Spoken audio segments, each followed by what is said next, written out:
नमस्कार, good morning friends.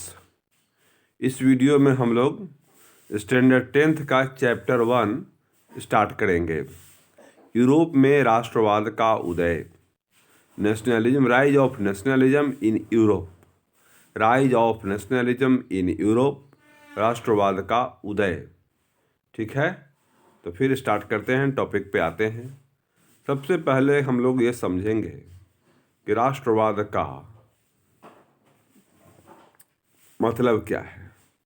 तो उसको समझने के लिए हम लोग पहले यहाँ जो लिखा हुआ है इसको समझने का प्रयास करेंगे। जैसे 1848 में एक फ्रांसीसी कलाकार फ्रेडरिक सोडियू ने 4 चित्रों की एक श्रृंखला बनाई। क्या हुआ? 1848 में एक फ्रांसीसी कलाकार जिसका नाम फ्रेडरिक सोडियू था, उसने 4 चित्रों की एक श्रृंखला बनाई, उसने एक पेंटिंग बनाई। इनमें उसने सपनों का एक संसार रचा जो उसके शब्दों में जनतांत्रिक और सामाजिक गणतंत्रों से मिलकर बना था। इस श्रृंखला के पहले चित्र में यूरोप और अमेरिका के लोग दिखाए गए हैं। ये देखिए, सब यूरोप और अमेरिका के लोग इस चित्र में दिखाए गए हैं, जो यहाँ से लेकर के यहाँ लाइन तक लगे हैं, जो एक मूर्ति के समक्ष खड़े हुए हैं। सबों के अलग अलग झंडे हैं। इतना ही आप ध्यान में रखें। इसके बाद हम लोग आगे बढ़ते हैं। सभी उम्र और सामाजिक वर्ग के स्त्री पुरुष एक लंबी कतार में स्वतंत्रता की प्रतिमा, वह जो प्रतिमा है, मूर्ति जो हम लोगों ने देखा, वह क्या है? तो वह स्वतंत्रता की प्रतिमा है। उसकी वंदना करने जा रहे हैं सारे लोग। आपको याद होगा कि फ्रांसीसी क्रांति के दौरान कलाकार स्वतंत्रता को महिला का रूप प्रदान किया करते थे। यहाँ भी आप ज्ञानोदय की मशाल को पहचान सकते हैं, जो उसके एक हाथ में है और दूसरे में मनुष्य के अधिकारों का घोषणा पत्र है। प्रतिमा के सामने जमीन पर निरंकुश संस्थानों के ध्वस्त अवशेष बिखरे हुए हैं। सोडियू के कल्पना दर्श, इसको यूटोपिया भी कहते हैं। यूटोपिया मतलब वह कपोल कल्पना जो संभव शायद ना हो, उसको यूटोपिया कहते हैं। कल्पना दर्श में दुनिया के लोग अलग राष्ट्रों के समूहों में बंटे हुए हैं, जिनकी पहचान उनके कपड़ों और राष्ट्रीय पोशाक से होती है। स्वतंत्रता की मूर्ति में से कहीं आगे इस जुलूस का नेतृत्व कर रहे हैं संयुक्त राज्य अमेरिका और स्विट्जरलैंड, जो अब तक राष्ट्र राज्य बन चुके थे। फ्रांस, जो क्रांतिकारी तिरंगे से पहचाना जा सकता है, प्रतिमा के पास अभी अभी पहुंचा है। उसके पीछे जर्मनी के लोग हैं, जो काला और लाल और सुनहरा झंडा थामे हैं। यह दिलचस्प है कि जिस समय सोडियू ने यह छवि निर्मित की, जर्मन लोग तब तक एक संयुक्त राष्ट्र का हिस्सा नहीं बने थे। जो झंडा वे थामे हैं वह 1848 की उदारवादी उम्मीदों की अभिव्यक्ति है, जिनमें अनेक जर्मन भाषी रियासतों को एक प्रजातांत्रिक संविधान के अंतर्गत एक राष्ट्र राज्य में गठित करने की चाह थी। जर्मन लोगों के बाद ऑस्ट्रिया, 2 सिसिलियों की राजशाही, Lombardy, Poland, England, Ireland, Hungary और रूस के लोग हैं। ऊपर स्वर्ग से ईसा मसीह, संत और फरिश्ते इस दृश्य पर अपनी नज़रें जमाए हुए हैं। चित्रकार ने उनका इस्तेमाल दुनिया के राष्ट्रों के बीच भाईचारे के प्रतीक के रूप में किया है। इस अध्याय में ऐसे कई विषय उठाए जाएंगे जिनकी काल्पनिक अभिव्यक्ति सोडियू ने चित्र 1 में की थी। 19वीं सदी के दौरान राष्ट्रवाद एक ऐसी ताकत बनकर उभरा जिसने यूरोप के राजनीतिक और मानसिक जगत से भारी परिवर्तन ला दिए। इन परिवर्तनों में अंततः यूरोप के बहुराष्ट्रीय वंशीय साम्राज्यों के स्थान पर राष्ट्र राज्य का उदय हुआ। यूरोप में लंबे समय से एक ऐसे आधुनिक राज्य की गतिविधियां और विचार विकसित हो रहे थे जिसमें स्पष्ट रूप से परिभाषित क्षेत्र पर प्रभुसत्ता एक केंद्रीय शक्ति की थी। लेकिन राष्ट्र राज्य में न केवल उसके शासकों बल्कि अधिकांश नागरिकों में एक साझा पहचान का भाव और साझा इतिहास या विरासत की भावना थी। साझेपन की यह भावना अनंत काल से नहीं थी, यह संघर्षों और नेताओं तथा आम लोगों की सरगर्मियों से निर्मित हुई थी। यह अध्याय इन विविध प्रक्रियाओं पर प्रकाश डालेगा जिनके तहत 19वीं सदी के यूरोप में राष्ट्र राज्य और राष्ट्रवाद, नेशन स्टेट और नेशनलिज्म अस्तित्व में आए, केम इनटू एग्जिस्टेंस। अब हम आगे बढ़ेंगे। जनमत संग्रह के विषय में थोड़ी चर्चा यहाँ करेंगे।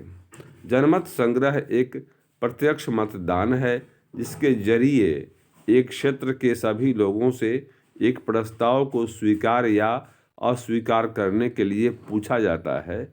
मतलब किसी मुद्दे पर जनमत संग्रह हुआ, मतलब वहाँ के लोगों का मतदान के द्वारा विचार जाना जाता है कि लोग उस मैटर के पक्ष में हैं कि नहीं।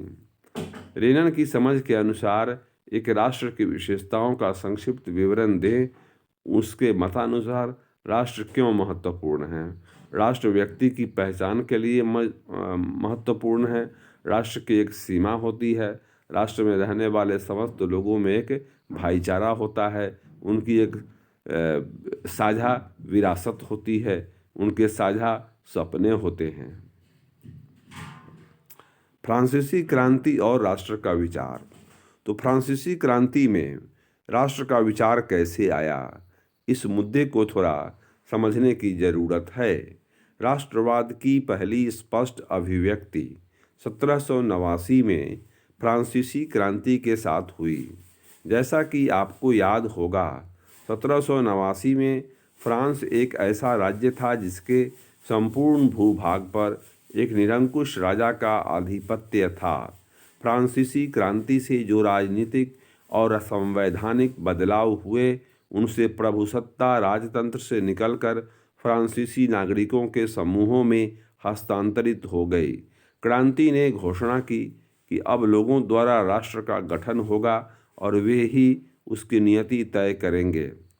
प्रारंभ से ही फ्रांसीसी क्रांतिकारियों ने ऐसे अनेक कदम उठाए जिनसे फ्रांसीसी लोगों में एक सामूहिक पहचान की भावना पैदा हो सकती थी।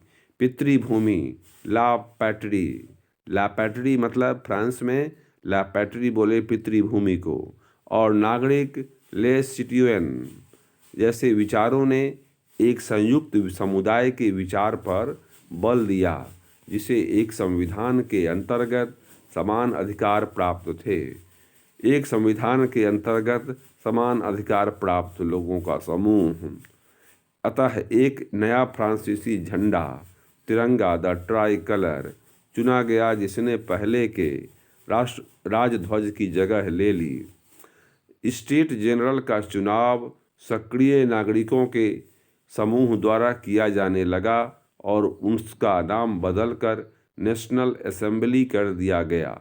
नई स्तुतियाँ रची गई, नई प्रार्थना रचे गए, शपथें ली गईं, प्रतिज्ञाएं हुई, शहीदों का गुणगान हुआ और यह सब राष्ट्र के नाम पर हुआ। एक केंद्रीय प्रशासनिक व्यवस्था लागू की गई जिसने अपने भूभाग में रहने वाले सभी नागरिकों के लिए समान कानून बनाए। आंतरिक आयात निर्यात शुल्क समाप्त कर दिए गए और भार तथा नापने की एक समान व्यवस्था लागू की गई। क्षेत्रीय बोलियों को हतोत्साहित किया गया और पेरिस में फ्रेंच जैसी बोली और लिखी जाती थी वही राष्ट्र की भाषा, साझा भाषा बन गई। तो राष्ट्र में क्या होना है, एक भाषा भी होना है, समान उद्देश्यों वाले लोग होने चाहिए, भूमि होनी चाहिए, सरकार होनी चाहिए, एक साझा नीति और साझा भविष्य होना चाहिए। ये सब राष्ट्रवाद के तत्व हैं। क्रांतिकारियों ने यह भी घोषणा की कि फ्रांसीसी राष्ट्र का यह भाग्य और लक्ष्य था कि वह यूरोप के लोगों को निरंकुश शासकों से मुक्त कराए। दूसरे शब्दों में फ्रांस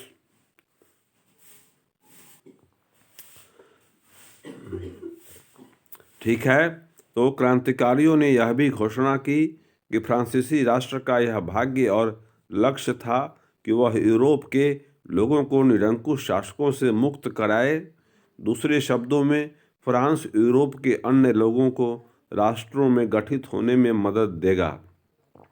जब फ्रांस की घटनाओं की खबर यूरोप के विभिन्न शहरों में पहुंची तो छात्र तथा शिक्षित मध्य वर्गों के अनंत अन्य सदस्य जैकोबिन क्लबों की स्थापना करने लगे।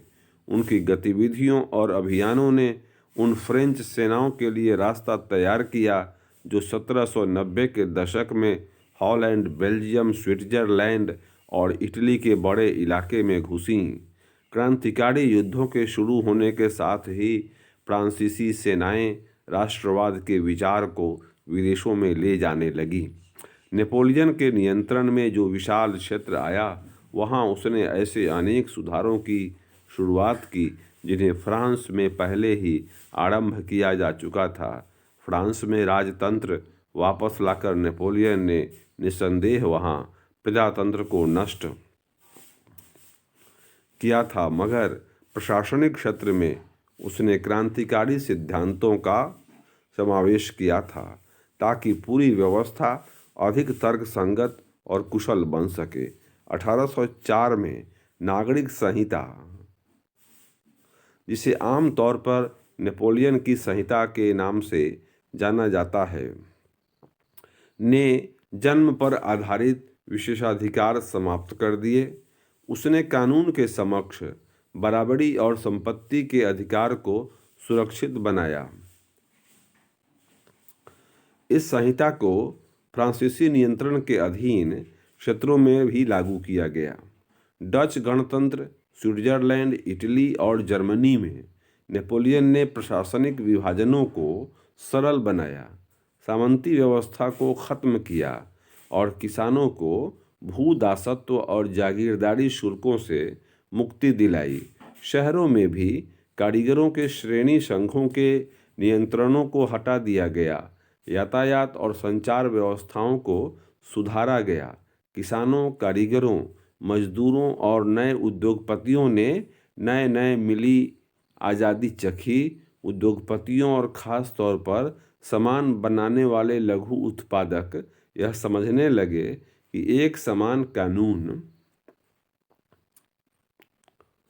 मानक भार तथा नाप और एक राष्ट्रीय मुद्दा से एक इलाके से दूसरे इलाके में वस्तुओं और पूंजी के आवागमन में सहूलियत होगी। एक मापतौल प्रणाली लागू हुई फ्रांस में। ठीक है, तो इस प्रकार से राष्ट्र का मतलब यह सब कुछ है, जहाँ एक कानून हो, एक नापतौल प्रणाली हो, एक भाषा बोलने वाले लोग हों, बहुराष्ट्रीय भी बाद में बहुभाषी कल्पना भी आई, लेकिन ये सब राष्ट्र के लक्षण हैं कि एक ज़मीन हो, एक समान हित हो, एक समान साझा हो। लेकिन जीते हुए इलाकों में स्थानीय लोगों की फ्रांसीसी शासन के प्रति मिलीजुली प्रतिक्रियाएं थीं। शुरुआत में अनेक स्थानों जैसे हॉलैंड और स्विट्जरलैंड और साथ ही कई शहरों जैसे ब्रसेल्स, मेंज, मिलान और वार्सो में फ्रांसीसी सेनाओं का स्वतंत्रता का तोहफा देने वालों की तरह स्वागत किया गया, मगर यह शुरुआती उत्साह शीघ्र ही दुश्मनी में बदल गया जब यह साफ होने लगा कि नई प्रशासनिक व्यवस्थाएं राजनीतिक स्वतंत्रता के अनुरूप नहीं थीं। बढ़े हुए कर, सेंसरशिप और बाकी यूरोप को जीतने के लिए फ्रेंच सेना में जबरन भर्ती से हो रहे नुकसान प्रशासनिक परिवर्तनों से मिले फायदों से कहीं ज़्यादा नजर आने लगे। यूरोप में राष्ट्रवाद का निर्माण। यूरोप में राष्ट्रवाद का निर्माण कैसे हुआ? अगर आप मध्य 18वीं सदी के यूरोप के नक्शे को देखेंगे तो उसमें वैसे राष्ट्र राज्य नहीं मिलेंगे जैसे कि आज हैं, जिन्हें आज हम जर्मनी, इटली और स्विट्जरलैंड के रूप में जानते हैं। वे तब राजशाहियों, डचियों और कैंटनों में बटे हुए थे, जिनके शासकों के स्वायत्त क्षेत्र थे। पूर्वी और मध्य यूरोप निरंकुश राजतंत्रों के अधीन थे और इन इलाकों में तरह तरह के लोग रहते थे। वे अपने आप को एक सामूहिक पहचान या किसी समान संस्कृति का भागीदार नहीं मानते थे। अक्सर वे अलग अलग भाषाएं बोलते थे और विभिन्न जातीय समूहों के सदस्य थे। उदाहरण के तौर पर ऑस्ट्रिया हंगरी पर शासन करने वाला हैब्सबर्ग साम्राज्य कई अलग अलग क्षेत्रों और जनसमूहों को जोड़कर बना था। इसमें एल्प्स के टिरोल, ऑस्ट्रिया और सुडेटेनलैंड जैसे इलाकों के साथ साथ बोहेमिया भी शामिल था, और जहाँ के कुलीन वर्ग में जर्मन भाषा बोलने वाले ज़्यादा थे। हैब्सबर्ग साम्राज्य में लोम्बार्डी और वेनेशिया जैसे इतालवी भाषी प्रांत भी शामिल थे। हंगरी में आधे लोग मैग्यार भाषा बोलते थे, जबकि बाकी लोग विभिन्न बोलियों का इस्तेमाल करते थे। गलिसिया में कुलीन वर्ग पोलिश भाषा बोलता था। इन प्रभावशाली समूहों के अलावा हैब्सबर्ग साम्राज्य की सीमा रेखाओं के भीतर भारी संख्या में खेती करने वाले लोग अधीन व्यवस्था में रहते थे, जैसे उत्तर में बोहेमियन और स्लोवाक, कार्निओला में स्लोवेंस, दक्षिण में क्रोएट तथा पूरब की तरफ ट्रांसल्वेनिया में रहने वाले राउमन लोग। ऐसा फर्क राजनीतिक एकता को आसानी से बढ़ावा देने वाला नहीं था। इन तरह तरह के समूहों को आपस में बांधने वाला तत्व केवल सम्राट के प्रति निष्ठा, सबकी निष्ठा थी। इसके पहले यहाँ कुछ महत्वपूर्ण तिथियाँ हैं, तो इसको भी हम लोग याद करेंगे। जैसे 1797 नेपोलियन का इटली पर हमला। नेपोलियाई युद्धों की शुरुआत हुई 1797 में। 1814 से 15 नेपोलियन का पतन, वियना शांति संधि हुई। 1821 में यूनानी स्वतंत्रता के लिए संघर्ष प्रारंभ हुआ। 1848 में फ्रांस में क्रांति। आर्थिक परेशानियों से ग्रस्त कारीगरों, औद्योगिक मजदूरों और किसानों की बगावत हो गई। मध्य वर्ग असंविधान और प्रतिनिध्यात्मक सरकार के गठन की मांग करता है। इतालवी, जर्मन, मैग्यार, पोलिश, चेक और राष्ट्र राज्यों की मांग करते हैं। 1859 से 1870 इटली का एकीकरण हुआ और जर्मनी के एकीकरण का टाइम है 1866 से 1871। 1905 में हैब्सबर्ग और ऑटोमन साम्राज्यों में स्लाव राष्ट्रवाद मजबूत होता है। ये ईस्वीसन महत्वपूर्ण है, जिनकी चर्चा इस पाठ में होने वाली है। राष्ट्रवाद और राष्ट्र राज्य का विचार कैसे उभरा? कुलीन वर्ग और नया मध्य वर्ग। सामाजिक और राजनीतिक रूप से जमीन का मालिक कुलीन वर्ग यूरोपीय महाद्वीप का सबसे प्रभुत्वशाली वर्ग था। इस वर्ग के सदस्य एक साझा जीवन शैली से बंधे हुए थे, जो क्षेत्रीय विभाजनों के आर पार व्याप्त थी।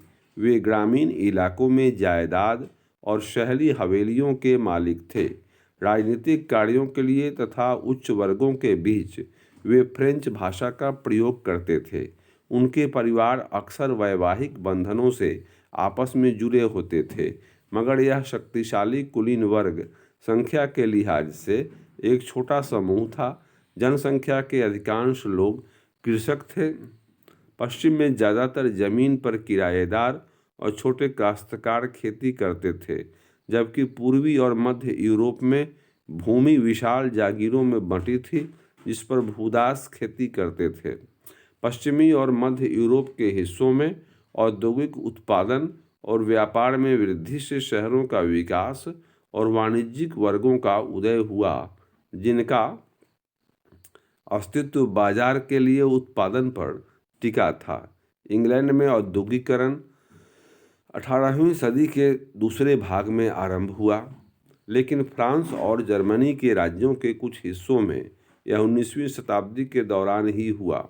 इस प्रक्रिया के फलस्वरूप नए सामाजिक समूह अस्तित्व में आए। श्रमिक वर्ग के लोग और मध्य वर्ग जो उद्योगपतियों और व्यापारियों और सेवा क्षेत्र के लोगों से बने। मध्य वर्ग में कौन लोग आते थे? तो उद्योगपति, व्यापारी और सेवा क्षेत्र से जुड़े हुए लोग। मध्य और पूर्वी यूरोप में इन समूहों का आकार 19वीं सदी के अंतिम दशकों तक छोटा था। कुलीन विशेषाधिकारों की समाप्ति के बाद शिक्षित और उदारवादी मध्य वर्गों के बीच ही राष्ट्रीय एकता के विचार लोकप्रिय हुए।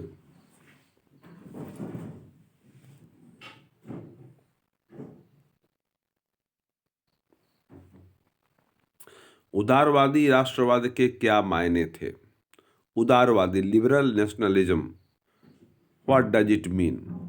तो यूरोप में 19वीं सदी के शुरुआती दशकों में राष्ट्रीय एकता से संबंधित विचार उदारवाद से करीब से जुड़े थे। उदारवाद यानी लिबरलिज्म शब्द लातिन भाषा के मूल लाइबर या लीबर पर आधारित है, जिसका अर्थ है आज़ाद।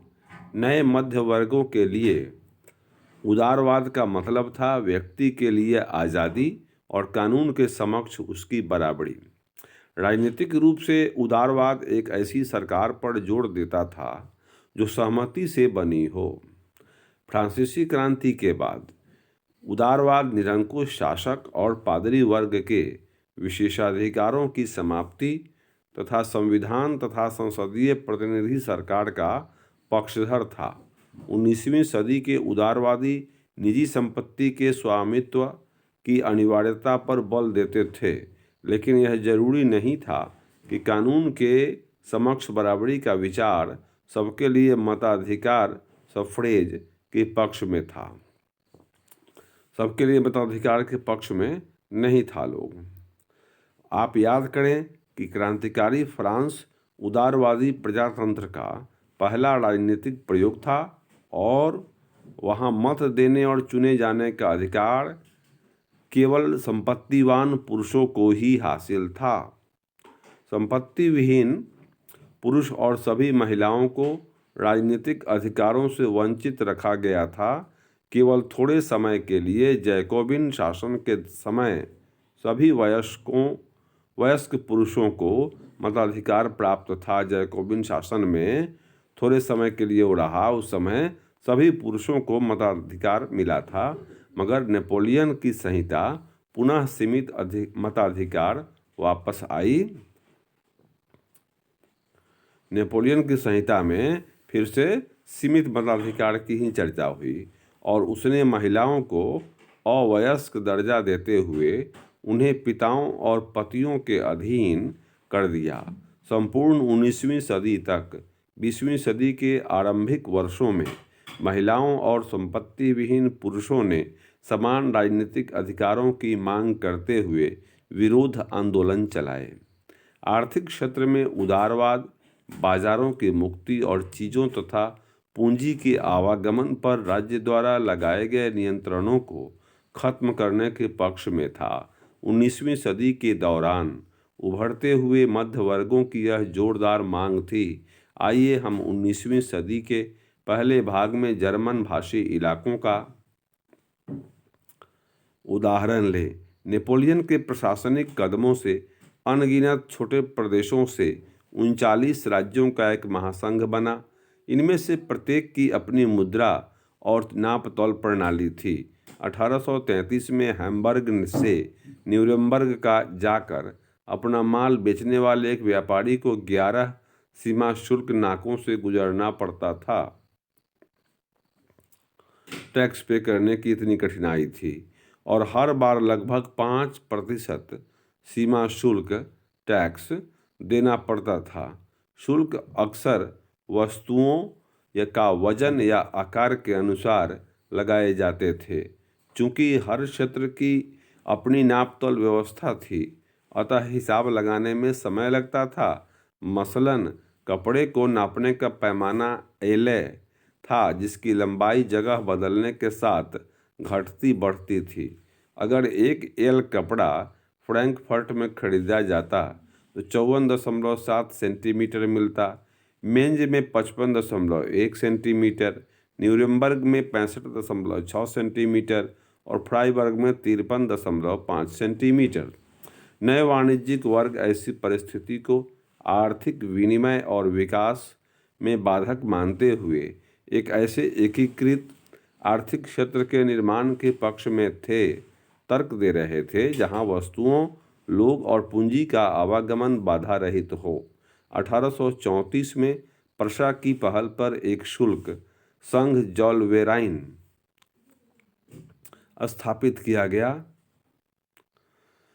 जिसमें अधिकांश जर्मन राज्य शामिल हो गए। इस संघ ने शुल्क अवरोधों को समाप्त कर दिया और मुद्राओं की संख्या 2 कर दी, जो उससे पहले 30 से ऊपर थी। इसके अलावा रेलवे की जाल ने गतिशीलता बढ़ाई और आर्थिक हितों को राष्ट्रीय एकीकरण का सहायक बनाया। उस समय पनप रही व्यापक राष्ट्रीय भावनाओं को आर्थिक राष्ट्रवाद की लहर ने मजबूत बनाया। तो क्या देखे हम लोग कि एक शुल्क संघ बना जॉलवेराइन, ये 1834 में, जिसमें जर्मन राज्य के अधिकांश जर्मन राज्य उसमें शामिल हुए। उसमें 30 मुद्राओं की जगह 2 मुद्राएं लागू की और एकता स्थापित करने की कोशिश की। व्यापारिक क्षेत्र में सुविधा बनाई टैक्स के मामले में। 1815 के बाद एक नया रूढ़िवाद।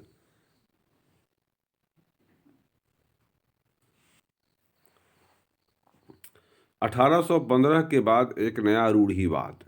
1815 में नेपोलियन की हार के बाद यूरोपीय सरकारें रूढ़िवाद की भावना से प्रेरित थी। रूढ़िवाद मतलब कंजर्वेटिज्म, जो है सो कायम रहना चाहिए, ये सोच है रूढ़िवादी सोच, और इसका उल्टा होता है प्रगतिवादी सोच, जो परिवर्तन होना चाहिए, बदलाव होना चाहिए, सुधार होना चाहिए, ये कहलाता है परिवर्तनवादी। जैसे रूढ़िवाद का यहाँ डिफिनीशन आपको दिया, ऐसा राजनीतिक दर्शन जो परंपरा, स्थापित संस्थानों और रिवाजों पर जोर देता है और तेज बदलावों की बजाय क्रमिक और धीरे धीरे विकास को प्राथमिकता देता है।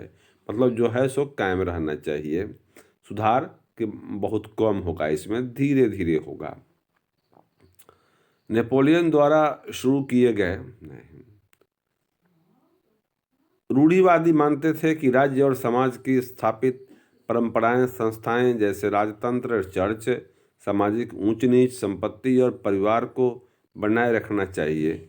फिर भी अधिकतर रूढ़िवादी लोग क्रांति से पहले के दौर में वापसी नहीं चाहते थे।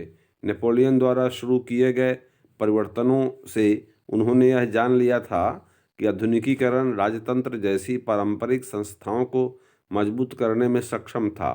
वह राज्य की ताकत को ज़्यादा कारगर और मजबूत बना सकता था।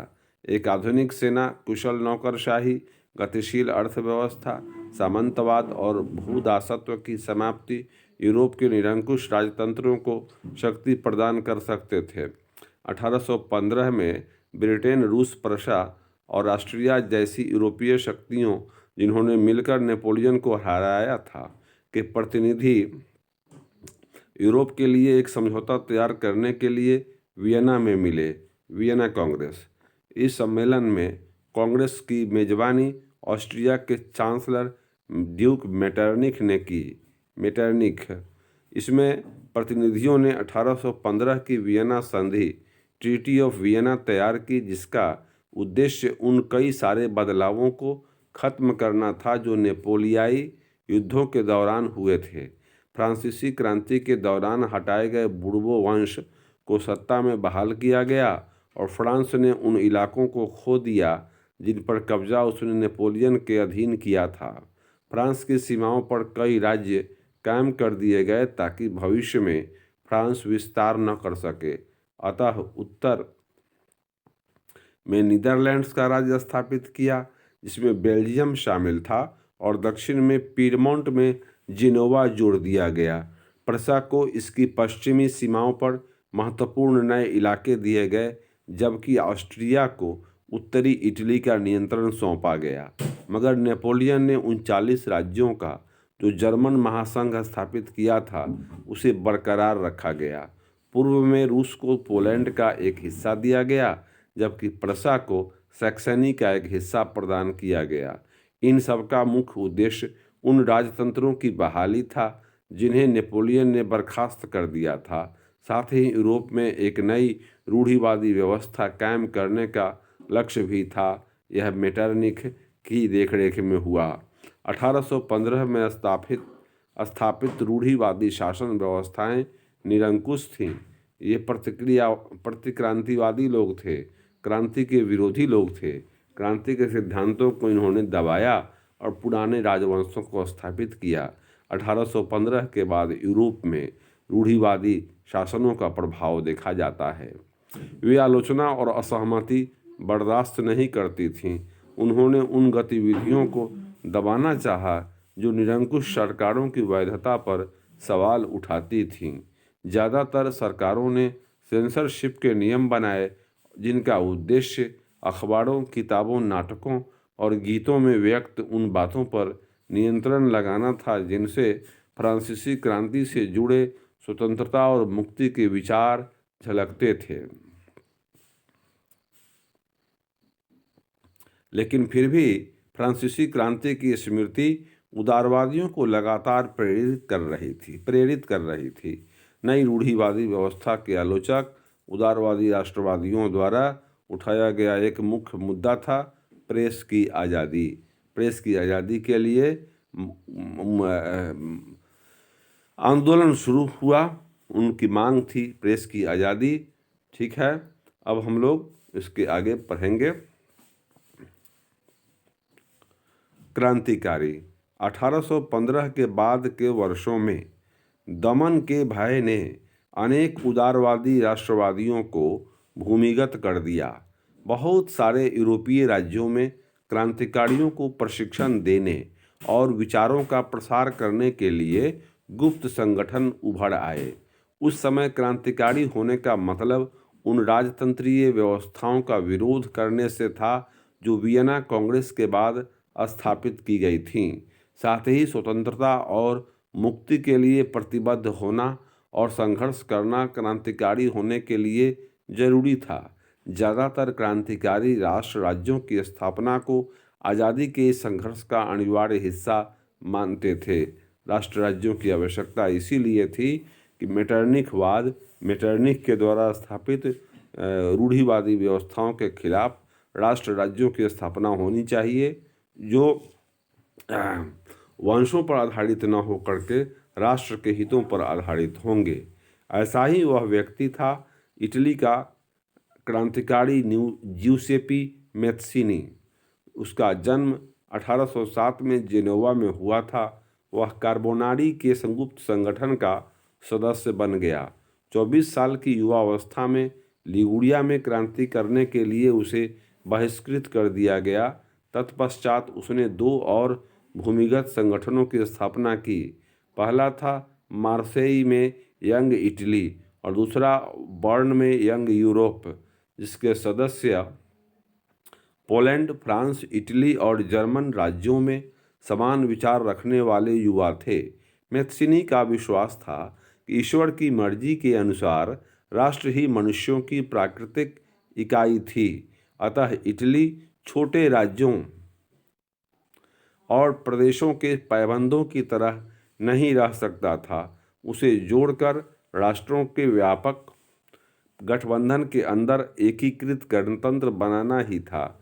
यह एकीकरण ही इटली की मुक्ति का आधार हो सकता था। उसके इस मॉडल की देखा देखी जर्मनी, फ्रांस, स्विट्जरलैंड, पोलैंड में गुप्त संगठन कायम किए गए। मैत्सिनी द्वारा राजतंत्र का घोर विरोध करके और प्रजातांत्रिक गणतंत्रों के अपने स्वप्न से मैत्सिनी ने रूढ़िवादियों को हरा दिया। मेटरनिख ने उसे हमारी सामाजिक व्यवस्था का सबसे खतरनाक दुश्मन बताया। क्रांतियों का युग 1830 से 1848।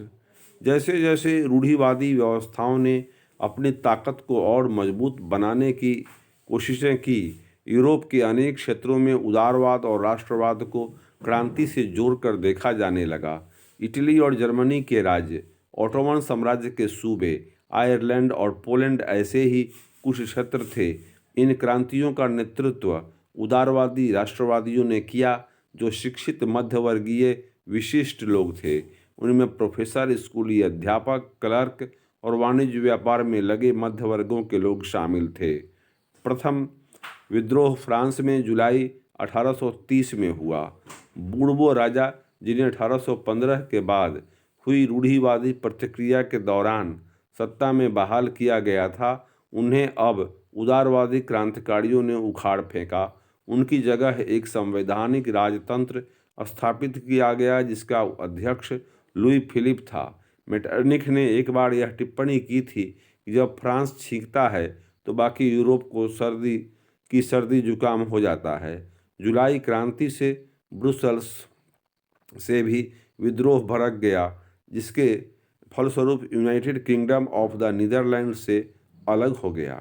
United Kingdom of the Netherland से अलग हो गया।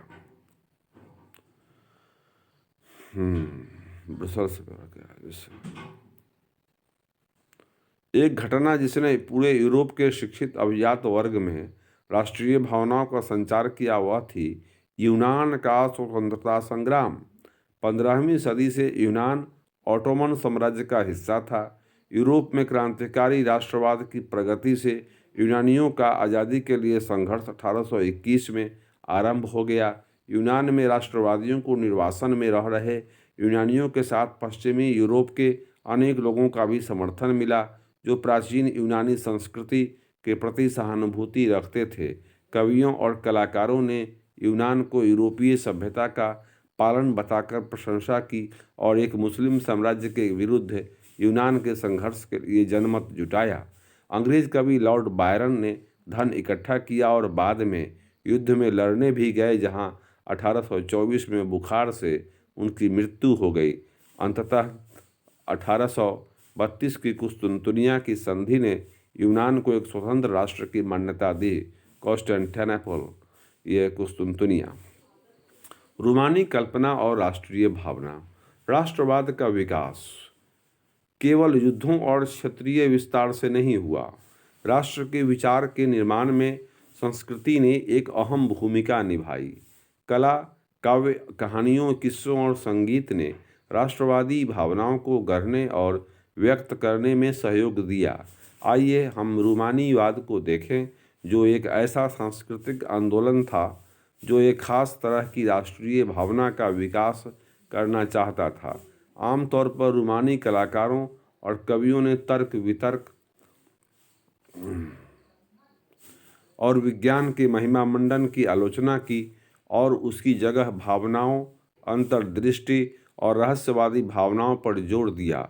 उनका प्रयास था कि एक साझा सामूहिक विरासत की अनुभूति और एक साझा सांस्कृतिक अतीत को राष्ट्र का आधार बनाया जाए।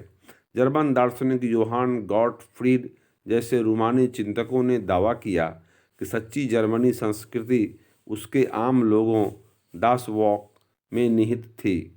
राष्ट्र वॉगिस्ट की सच्ची आत्मा लोकगीतों, जन काव्य और लोक नृत्यों से प्रकट होती थी। इसलिए लोक संस्कृति के इन स्वरूपों को एकत्र और अंकित करना राष्ट्र के निर्माण की योजना के लिए आवश्यक था। स्थानीय बोलियों पर बल और स्थानीय लोक साहित्य को एकत्र करने का उद्देश्य केवल प्राचीन राष्ट्रीय भावना को वापस लाना नहीं था, बल्कि आधुनिक राष्ट्रीय संदेश को ज़्यादा लोगों तक पहुंचाना था, जिनमें से अधिकांश निरक्षर थे। यह खास तौर पर पोलैंड पर लागू होता था, जिसका 18वीं सदी के अंत में रूस, प्रशा और ऑस्ट्रिया जैसी बड़ी शक्तियों ने विभाजन कर दिया था। यद्यपि पोलैंड अब स्वतंत्र भू क्षेत्र नहीं था, किंतु संगीत और भाषा के जरिए राष्ट्रीय भावना जीवित रखी गई। मसलन कैरोल कुर्पिस्की ने राष्ट्रीय संघर्ष का अपना ओपेरा और संगीत से गुणगान किया और पोलेनेस और माजूर्का जैसे लोक नृत्यों को राष्ट्रीय प्रतीकों में बदल दिया। भाषा ने भी राष्ट्रीय भावनाओं के विकास में एक महत्वपूर्ण भूमिका निभाई। रूसी कब्जे के बाद पोलिश भाषा को स्कूलों से बलपूर्वक हटाकर रूसी भाषा को हर जगह जबरन लादा गया। 1831 में रूस के विरुद्ध एक सशस्त्र विद्रोह हुआ जिसे आखिरकार कुचल दिया गया। इसके अनेक सदस्यों ने राष्ट्रवादी विरोध के लिए भाषा को एक हथियार बनाया। चर्च के आयोजनों और संपूर्ण धार्मिक शिक्षा में पोलिश का इस्तेमाल हुआ। इसका नतीजा यह हुआ कि बड़ी संख्या में पादरियों और बिशपों को जेल में डाल दिया गया। रूसी अधिकारियों ने उन्हें सजा देते हुए साइबेरिया भेज दिया क्योंकि उन्होंने रूसी भाषा का प्रचार करने से इनकार कर दिया था। पोलिश भाषा रूसी प्रभुत्व के विरुद्ध संघर्ष के प्रतीक के रूप में देखी जाने लगी।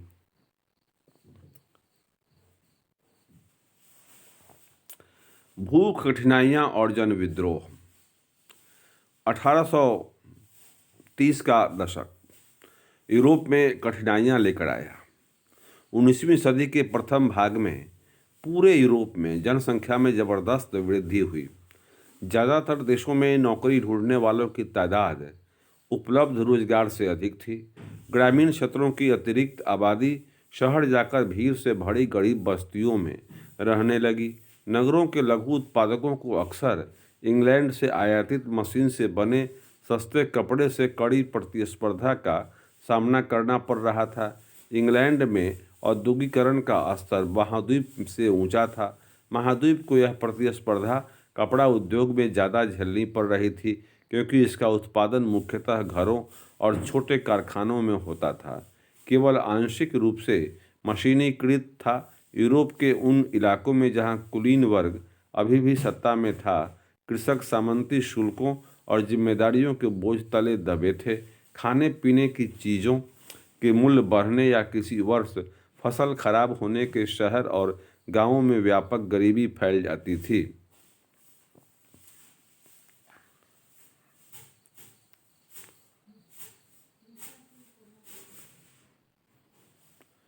1848 ऐसा ही एक वर्ष था। खाने पीने की कमी और व्यापक बेरोजगारी से पेरिस के लोग सड़कों पर उतर आए। जगह जगह अवरोध लगाए गए और लुई फिलिप को भागने पर मजबूर किया गया।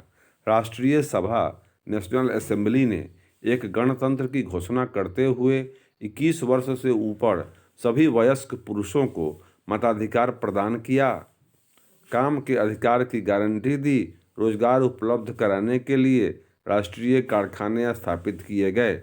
इससे पहले 1845 में सिलेसिया में बुनकरों ने उन ठेकेदारों के खिलाफ विद्रोह कर दिया था जो उन्हें कच्चा माल देकर निर्मित कपड़ा लेते थे, परंतु दाम बहुत कम थे।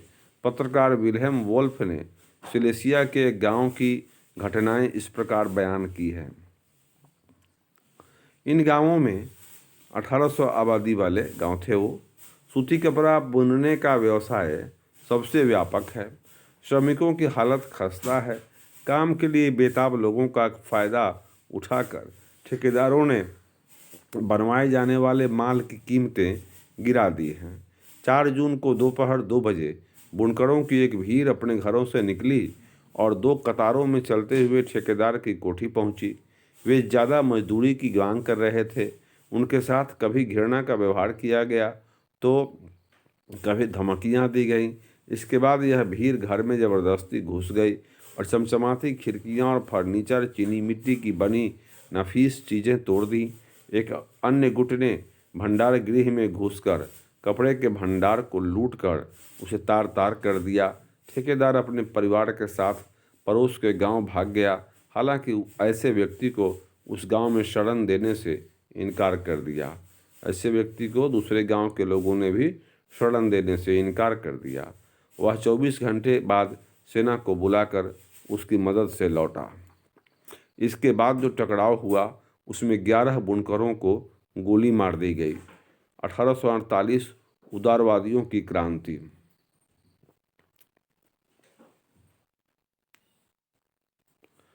1848 में जब अनेक यूरोपीय देशों में गरीबी, बेरोजगारी और भूखमरी से ग्रस्त किसान मजदूर विद्रोह कर रहे थे, तब उसके समानांतर पढ़े लिखे मध्य वर्गों की एक क्रांति भी हो रही थी।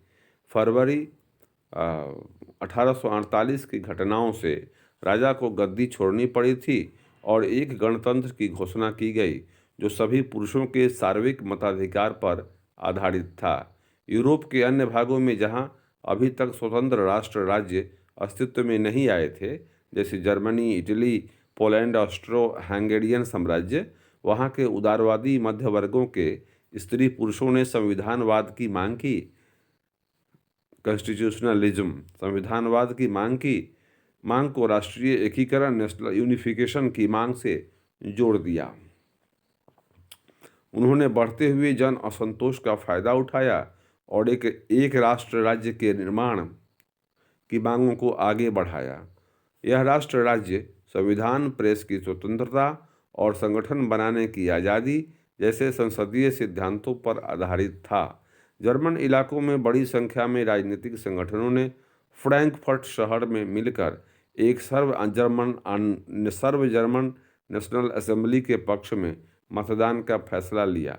18 मई 1848 को 831 निर्वाचित प्रतिनिधियों ने एक सजे धजे जुलूस में जाकर फ्रैंकफर्ट संसद में अपना स्थान ग्रहण किया। यह संसद सेंट पॉल चर्च में आयोजित हुई। उन्होंने एक जर्मन राष्ट्र के लिए एक संविधान का प्रारूप तैयार किया।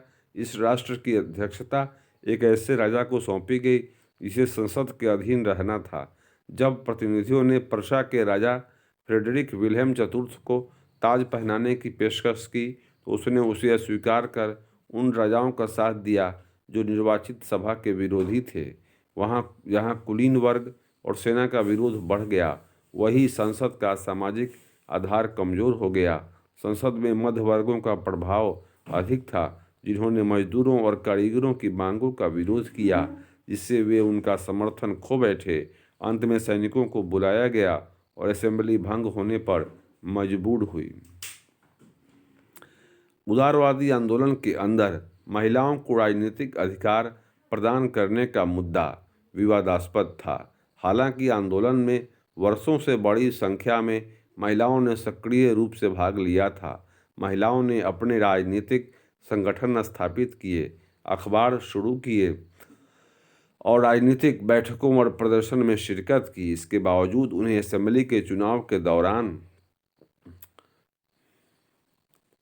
नारीवाद एक शब्द उभर के आया। स्त्री पुरुष की सामाजिक, आर्थिक और राजनीतिक समानता की सोच के आधार पर महिलाओं के अधिकारों और हितों का विरोध, ये नारीवाद है। लेडीज की फैसिलिटीज की मांग, सामाजिक, आर्थिक और राजनीतिक समानता की सोच के आधार पर हितों का बोध, ये अधिकार और हित की मांग करते थे। स्त्रियों को भी पुरुषों के बराबर अधिकार मिले, ऐसे विचारों को मानने वाले लोग नारीवादी कहलाते थे और ऐसे विचार नारीवाद हुए। तो ठीक है, इसके बावजूद उन्हें असेंबली के चुनाव के दौरान मताधिकार से वंचित रखा गया था। जब सेंट पॉल चर्च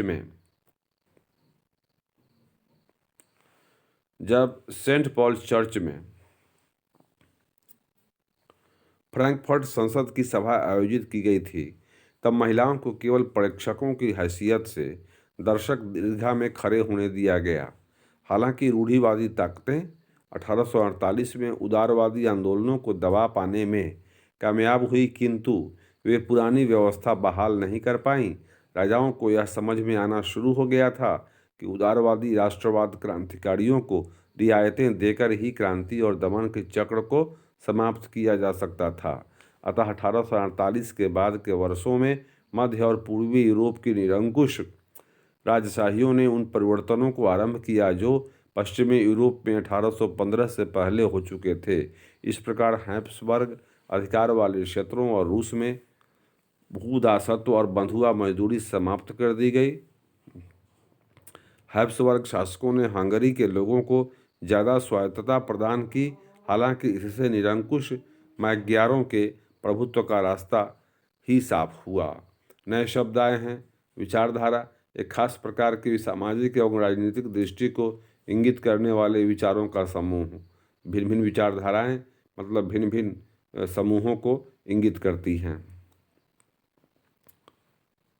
जर्मनी और इटली का एकीकरण। जर्मनी क्या सेना राष्ट्र की निर्माता हो सकती है? सेना क्या राष्ट्र का निर्माण कर सकती है? यह जर्मनी एकीकरण के विषय में ये मुद्दा उभर कर सामने आता है। क्या सेना राष्ट्र का निर्माण कर सकती है कि नहीं? इस पाठ को पढ़ेंगे तो आप समझ जाएंगे। 1848 के बाद यूरोप में राष्ट्रवाद का जनतंत्र और क्रांति से अलगाव होने लगा। राज्य की सत्ता को बढ़ाने और पूरे यूरोप में राजनीतिक प्रभुत्व हासिल करने के लिए रूढ़िवादियों ने अक्सर राष्ट्रवादी भावनाओं का इस्तेमाल किया।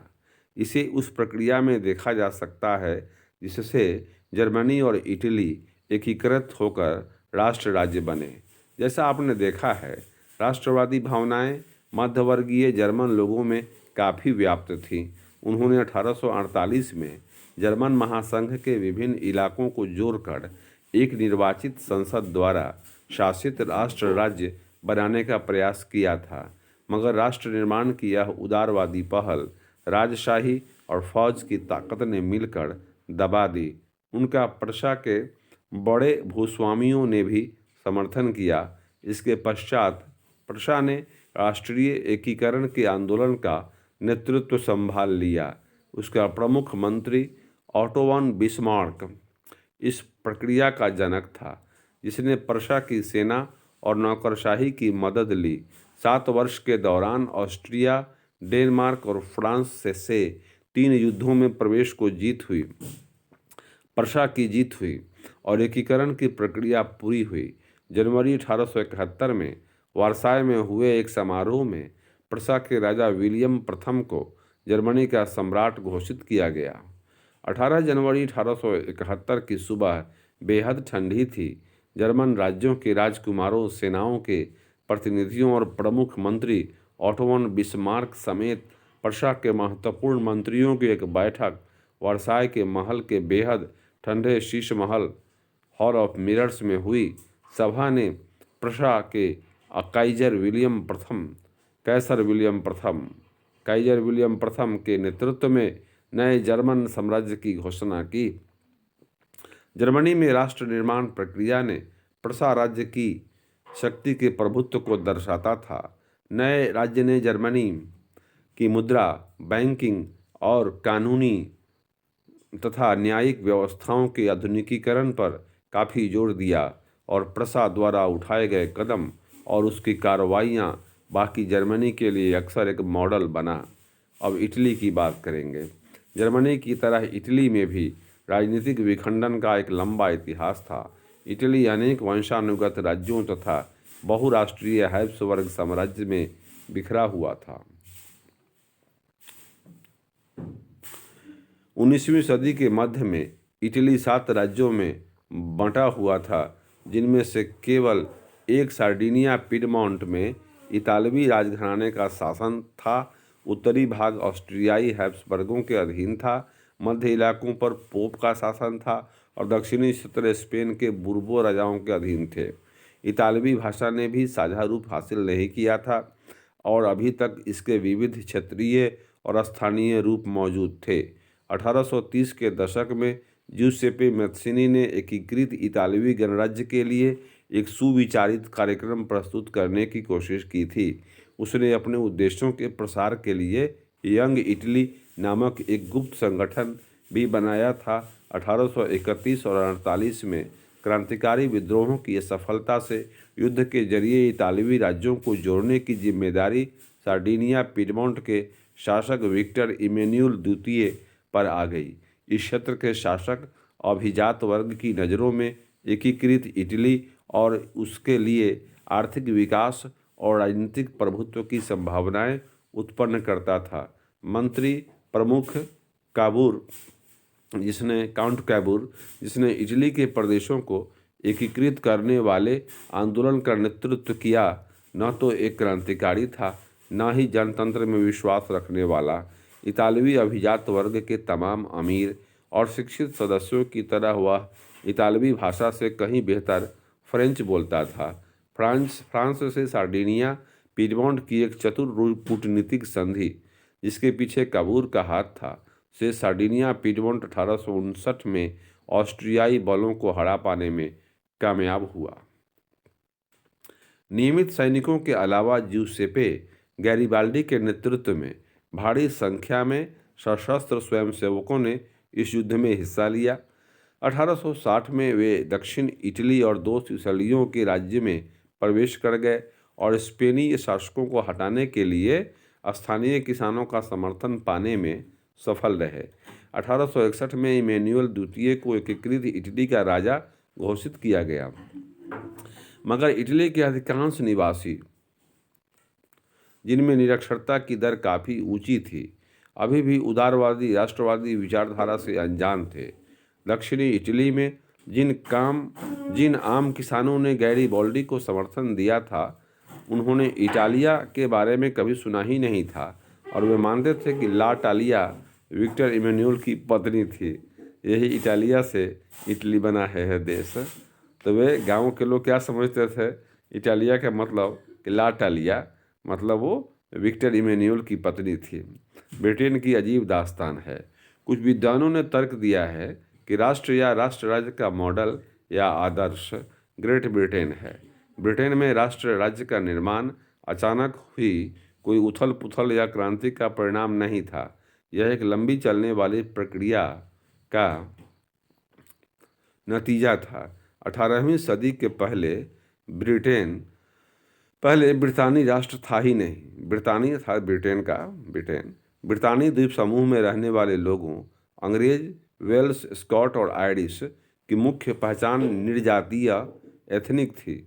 इन सभी जातीय समूहों की अपनी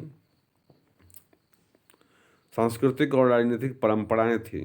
देखिए, निर्जातीय एथनिक का मतलब यहाँ है एक साझा नस्ली, जनजातीय या सांस्कृतिक उद्गम तथा पृष्ठभूमि जिसे कोई समुदाय अपनी पहचान मानता है। माने एक ही स्रोत से उत्पन्न लोग, उसको बोलते हैं निर्जातीय या एथनिक। सांस्कृतिक और राजनीतिक परंपराएं थीं, लेकिन जैसे जैसे आंग्ल राष्ट्र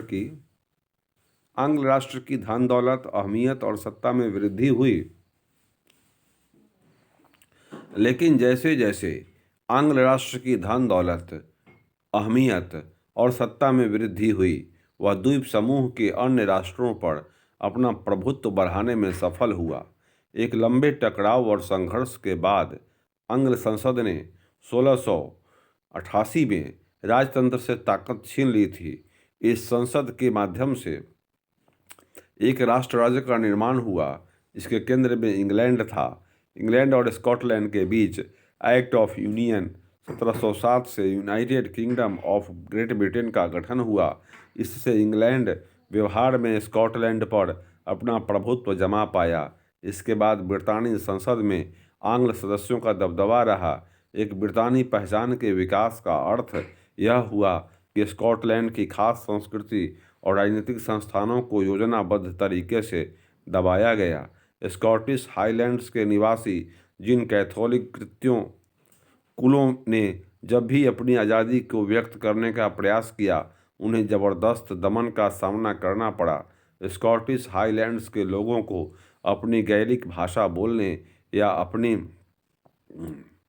राष्ट्रीय पोशाक पहनने की मनाही थी। उनमें से बहुत सारे लोगों को अपना वतन छोड़ने पर मजबूर किया गया। देखिए, स्कॉटिश लोग गैलिक भाषा बोलते थे। गैलिक भाषा, इसी गैलिक भाषा में विलियम वर्ड्सवर्थ की एक कविता है सॉलिटरी पर। जो लड़की उसमें गीत गाती है, तो जो गीत गाती है वो भाषा वर्ड्सवर्थ को समझ में नहीं आती है। तो भाषा कौन भाषा थी? इस भाषा में वो लड़की गीत गा रही थी, तो भाषा थी गैलिक भाषा, गैलिक। आयरलैंड का भी कुछ ऐसा ही हश्र हुआ। वह देश कैथोलिक और प्रोटेस्टेंट धार्मिक गुटों से में गहराई में मटा हुआ था। अंग्रेजों ने आयरलैंड में प्रोटेस्टेंट धर्म मानने वालों को बहुसंख्यक कैथोलिक देश पर प्रभुत्व बढ़ाने में सहायता की। ब्रितानी प्रभाव के विरुद्ध, ब्रितानी मतलब ब्रिटेन का प्रभाव के विरुद्ध हुए कैथोलिक विद्रोहों को निर्ममता से कुचल दिया गया। वोल्फटोन और उसकी यूनाइटेड आयरिशमैन 1798 की अगुवाई में हुए असफल विद्रोह के बाद 1801 में आयरलैंड को बलपूर्वक यूनाइटेड किंगडम में शामिल कर लिया गया। एक नए ब्रिटानी राष्ट्र का निर्माण किया गया जिस पर हावी आंग्ल संस्कृति का प्रचार प्रसार किया गया। नए ब्रिटेन के प्रतीक चिन्हों ब्रिटानी झंडा, यूनियन जैक, राष्ट्रीय गान, God save our noble king को खूब बढ़ावा दिया गया। पुराने राष्ट्र इस संघ में मातहत सहयोगी के रूप में ही रह पाए। ठीक है। जूसेप्पे गैरिबाल्डी संभवतः इटली के स्वतंत्रता सेनानियों में सबसे मशहूर है।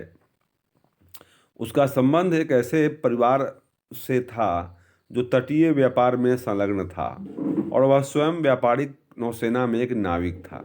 1833 में उसकी मुलाकात मैथ्सिनी से हुई। वह यंग इटली आंदोलन से जुड़ा और 1834 में पीडमोंट के गणतंत्रीय विद्रोह में उसने भाग लिया।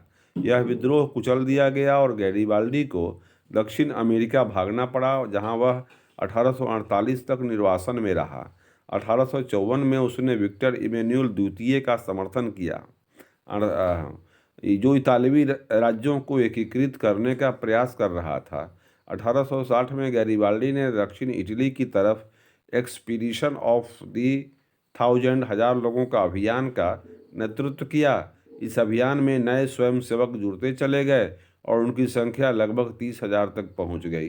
वे रेड शर्ट्स के नाम से लोकप्रिय हुए, लाल कुर्ती वाले या रेड शर्ट्स। 1867 में गैरिबाल्डी के नेतृत्व में स्वयंसेवकों की एक सेना पेपल राज्यों से लड़ने रोम गई, जो इटली के एकीकरण में अंतिम बाधा थी। वहां एक फ्रांसीसी सैनिक टुकड़ी तैनात थी। रेड शर्ट्स फ्रांसीसी और पेपल सैनिकों के सामने टिक नहीं पाए। 1870 में जब प्रसा से युद्ध के दौरान फ्रांस ने रोम से अपने सैनिक हटा लिए, तब जाकर पेपल राज्य अंततः इटली में शामिल हुआ।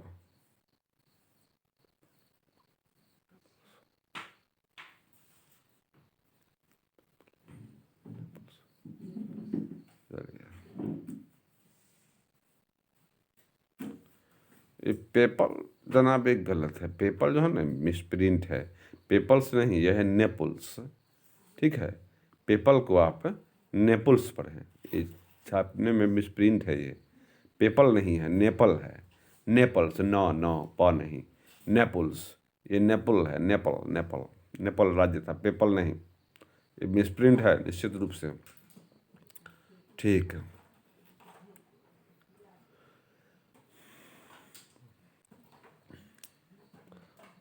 राष्ट्र की दृश्य कल्पना। किसी शासक को एक चित्र या मूर्ति के रूप में अभिव्यक्त करना आसान है, किंतु एक राष्ट्र को चेहरा कैसे दिया जा सकता है। 18वीं और 19वीं सदी में कलाकारों ने राष्ट्र का मानवीकरण करके इस प्रश्न को हल किया। दूसरे शब्दों में, उन्होंने एक देश को कुछ यूं चित्रित किया जैसे वह कोई व्यक्ति हो। उस समय राष्ट्रों को नारी वेश में प्रस्तुत किया जाता था। राष्ट्र को व्यक्ति का जामा पहनाते हुए जिस नारी रूप को चुना गया, वह असल जीवन में कोई खास महिला नहीं थी। यह तो राष्ट्र के अमूर्त विचार को ठोस रूप प्रदान करने का प्रयास था, यानी नारी की छवि राष्ट्र का रूपक बन गई।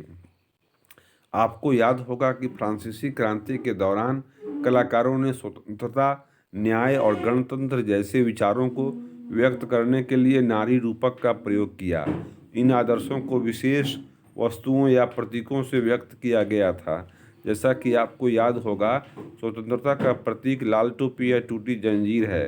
हाँ, और इंसाफ को आमतौर पर एक ऐसी महिला के प्रतीकात्मक रूप से व्यक्त किया जाता है जिसकी आंखों पर पट्टी बांधी हो और वह तराजू लिए हुए है। इसी प्रकार के नारी रूपकों का आविष्कार कलाकारों ने 19वीं सदी में किया। फ्रांस में उसे लोकप्रिय ईसाई नाम मारियान दिया गया, जिसने जन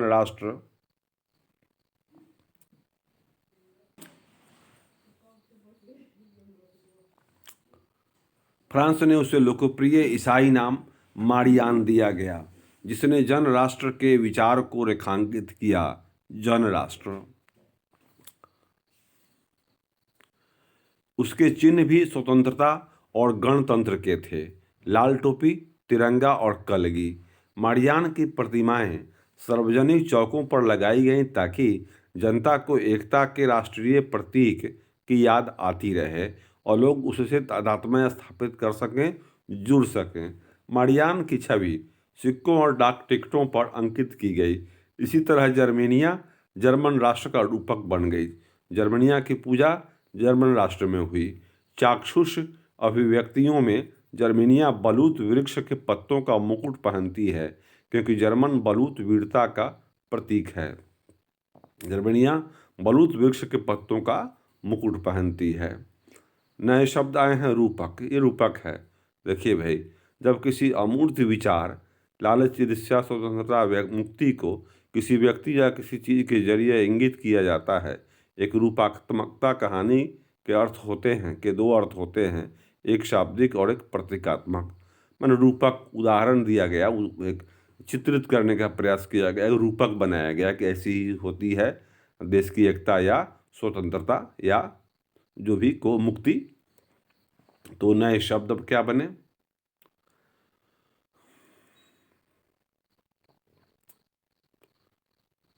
ये भी आपको महत्वपूर्ण है।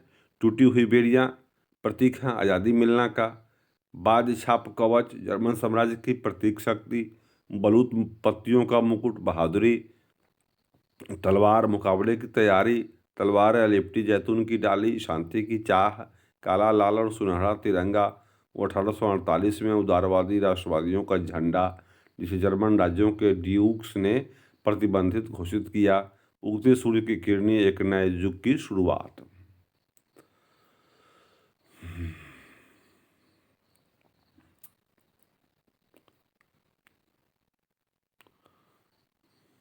राष्ट्रवाद और साम्राज्यवाद। जब राष्ट्रवाद आया, जब लोग कहने लगे कि मेरा देश सबसे अच्छा, मेरा राष्ट्र सबसे अच्छा, मेरी संस्कृति सबसे अच्छा, मैं इसको मजबूत बनाऊंगा, मैं इसका विस्तार करूंगा, तो साम्राज्यवादी शक्तियों का आगमन हो गया। लोग अपना साम्राज्य बनाने लगे। तो राष्ट्रवाद से साम्राज्यवाद जुड़ा हुआ है। 19वीं सदी की अंतिम चौथाई तक राष्ट्रवाद का वह आदर्शवादी, उदारवादी, जनतांत्रिक स्वभाव नहीं रहा जो सदी के प्रथम भाग में था। अब राष्ट्रवाद सीमित लक्ष्यों वाला संकीर्ण सिद्धांत बन गया। इस बीच के दौर में राष्ट्रवादी समूह एक दूसरे के प्रति अनादर होते चले गए और लड़ने के लिए हमेशा तैयार रहते थे। साथ ही प्रमुख यूरोपीय शक्तियों ने भी अपने साम्राज्यवादी उद्देश्यों की प्राप्ति के लिए अधीन लोगों की राष्ट्रवादी आकांक्षाओं का इस्तेमाल किया। 1871 के बाद यूरोप में गंभीर राष्ट्रवादी तनाव का स्रोत बाल्कन क्षेत्र था। बाल्कन क्षेत्र, बाल्कन प्रायद्वीप राष्ट्रवादी तनाव का सेंटर था वो 1871 में। इस क्षेत्र में भौगोलिक और जातीय भिन्नता थी। इसमें आधुनिक रोमानिया, बुल्गारिया, अल्बानिया, यूनान, Macedonia, Croatia, Bosnia Herzegovina, Slovenia, Serbia, Montenegro शामिल थे। क्षेत्र के निवासियों को आमतौर पर स्लाव पुकारा जाता था। बाल्कन क्षेत्र का एक बड़ा हिस्सा ओटोमन साम्राज्य के नियंत्रण में था। बाल्कन क्षेत्र में रूमानी राष्ट्रवाद के विचारों के फैलने और ओटोमन साम्राज्य के विघटन से स्थिति काफ़ी विस्फोटक हो गई। 19वीं सदी में ओटोमन साम्राज्य ने आधुनिकीकरण और आंतरिक सुधारों के जरिए मजबूत बनना चाहा था, किंतु इसमें उसे बहुत कम सफलता मिली। एक के बाद एक उसके अधीन यूरोपीय राष्ट्रीयताएं उसके चंगुल से निकलकर स्वतंत्रता की घोषणा करने लगी। बाल्कन लोगों ने आज़ादी या राजनीतिक अधिकारों के अपने दावों को राष्ट्रीयता का आधार दिया। उन्होंने इतिहास का इस्तेमाल यह साबित करने के लिए किया कि वे कभी स्वतंत्र थे, किंतु तत्पश्चात विदेशी शक्तियों ने उन्हें अधीन कर लिया। अतः बाल्कन क्षेत्र के विद्रोही राष्ट्रीय समूह ने अपने संघर्षों को लंबे समय से खोई आज़ादी को वापस पाने के प्रयासों के रूप में देखा। जैसे जैसे विभिन्न स्लाव राष्ट्रीय समूहों ने अपनी ताकत, पहचान और स्वतंत्रता की परिभाषा तय करने की कोशिश की, बाल्कन क्षेत्र गहरे टकराव का क्षेत्र बन गया। बाल्कन राज्य एक दूसरे से भारी ईर्ष्या करते थे और हर एक राज्य अपने लिए ज़्यादा से ज़्यादा इलाका हथियाने की उम्मीद रखता था। परिस्थितियां और अधिक जटिल इसलिए हो गईं क्योंकि बाल्कन क्षेत्र में बड़ी शक्तियों के बीच प्रतिस्पर्धा होने लगी। इस समय यूरोपीय शक्तियों के बीच व्यापार, उपनिवेशों के साथ नौसैनिक और सैन्य ताकत के लिए गाढ़ी प्रतिस्पर्धा थी। जिस तरह बाल्कन समस्या आगे बढ़ी उसमें यह प्रतिस्पर्धाएं खुलकर सामने आईं। रूस, जर्मनी, इंग्लैंड, ऑस्ट्रो हंगरी की हर ताकत बाल्कन पर अन्य शक्तियों की पकड़ को कमजोर करके क्षेत्र में अपने प्रभाव को बढ़ाना चाहती थीं। इससे इस इलाके में कई युद्ध हुए और अंततः प्रथम विश्व युद्ध हुआ राष्ट्रवाद की बढ़ती ताकत के कारण। राष्ट्रवाद से साम्राज्यवाद, साम्राज्यवाद से युद्ध। साम्राज्यवाद से जुड़कर राष्ट्रवाद 1914 में यूरोप को महाविपदा की ओर ले गया। लेकिन इस बीच विश्व के अनेक देशों ने, जिनका 19वीं सदी में यूरोपीय शक्तियों ने औपनिवेशीकरण किया था, साम्राज्यवादी प्रभुत्व का विरोध करने लगे। हर तरफ जो साम्राज्य विरोधी आंदोलन विकसित हुए, इस अर्थ में राष्ट्रवादी थे कि वे सभी स्वतंत्र राष्ट्र राज्य का निर्माण करने के लिए संघर्ष कर रहे थे। वे सभी एक सामूहिक राष्ट्रीय एकता की भावना से प्रेरित थे जो साम्राज्यवाद विरोध की प्रक्रिया में उभरी। राष्ट्रवाद के यूरोपीय विचार कहीं और नहीं दोहराए गए क्योंकि हर जगह लोगों ने अपनी तरह का विशिष्ट राष्ट्रवाद विकसित किया, मगर यह विचार कि समाजों को राष्ट्र राज्यों में गठित किया जाना चाहिए अब स्वाभाविक और सार्वभौम मान लिया गया। तो मेरे दोस्तों, ये स्टैंडर्ड 10th का पहला चैप्टर ये फिनिश हुआ। इसके बाद सेकंड पढ़ाएंगे। मैं 6 से लेकर के 12 तक NCERT की किताब को अपलोड कर रहा हूँ आपके लिए इस चैनल पे। तो कॉम्पिटिटिव एग्जाम्स में शामिल होने वाले मेरे दोस्तों, आप 6 से 12 तक के हिस्ट्री के लिए कहीं मत जाइए, मेरे चैनल को देखिए और यहाँ से आपको सब कुछ याद करा दिया जाएगा। तो ये 6 से 12 तक अपलोड हो रहा है। 6, 7, 8, 9 हो चुका है। 10th का पहला चैप्टर हुआ। 10th के बाद 11 करेंगे, उसके बाद 12 करेंगे और सारा चैप्टर क्लास का ये 6 से 12 का NCERT का हिस्ट्री आपको मेरे चैनल पे मिलेगा।